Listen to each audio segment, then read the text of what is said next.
هذه زيارة في المستوى وتاريخية وعاجبة السيد أمين العام نزار بركات، وعاجبه مولي السيد مولاي حمدي ولد الرشيد اللي عدل مشارع المدينة اللي عادت تغير بعض المدن اللي في الجنوب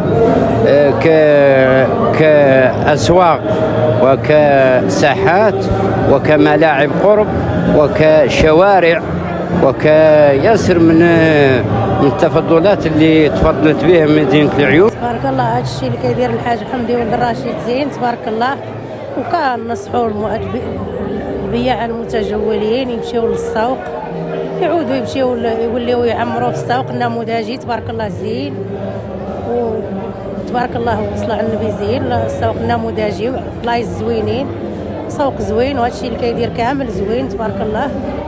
والله يخليه الحاج حمدي ولد الرشيد، الله ينصره ويخليه البلاد زين تبارك الله. هذا الشيء اللي كيدير. احنا اليوم شاكرين الحاج حمدي ولد الرشيد على عامته الخاصة اللي معدل لينا في العيون، وباغيته الساكنة كامل.